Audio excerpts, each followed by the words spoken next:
Evergrande Property mencari penyelesaian utang, mengajukan gugatan terhadap perusahaan induk Evergrande Group.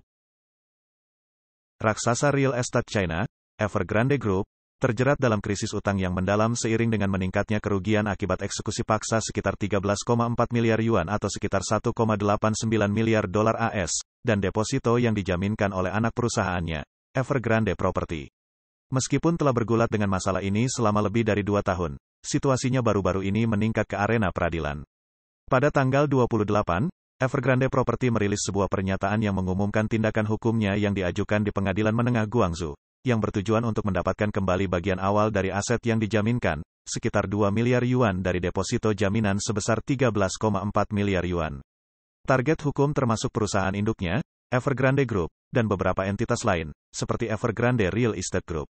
Pada hari yang sama, Evergrande Property menerima pemberitahuan pengadilan, yang mengisyaratkan niatnya untuk terus berusaha mendapatkan kembali deposito jaminan tambahan yang terkait. Laporan dari berbagai sumber media dalam negeri mengungkapkan bahwa antara Desember tahun 2020 hingga Agustus tahun 2021, Evergrande Group, yang bergulat dengan tantangan likuiditas yang parah, gagal memenuhi utang jatuh tempo yang signifikan. Bertindak atas arahan dari manajemen puncak perusahaan, Evergrande Property memberikan dana besar kepada perusahaan induknya dalam 3 kali cicilan, dengan total 13,4 miliar yuan melalui jaminan yang dijaminkan. Ketidakmampuan Evergrande untuk membayar kembali ketiga pinjaman ini menyebabkan bank mengeksekusi jaminan tersebut secara paksa, yang mengakibatkan kerugian besar bagi Evergrande Property. Pada akhir tahun lalu, Evergrande Group telah mengumpulkan utang sekitar 340 miliar yuan, sekitar 47,9 miliar dolar AS, dengan sekitar 140 miliar yuan, sekitar 19,7 miliar dolar AS, dalam bentuk utang luar negeri. Jika perusahaan gagal mendapatkan kesepakatan restrukturisasi dengan para kreditur bulan depan, anak perusahaan Evergrande yang berbasis di Hong Kong dapat menghadapi restrukturisasi kepailitan yang diperintahkan oleh pengadilan. Perlu dicatat bahwa Evergrande tidak sendirian dalam masalah utang ini, karena banyak pengembang properti besar di China yang menghadapi masalah serupa.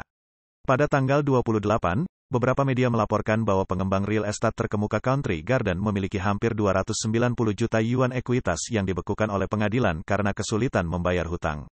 Wanda Group, sebuah perusahaan real estate top 100, baru-baru ini menunjukkan tanda-tanda gagal bayar hutang, dengan anak perusahaannya Wanda Commercial Management meminta persetujuan kreditur untuk proposal perpanjangan hutang sebesar 600 juta dolar.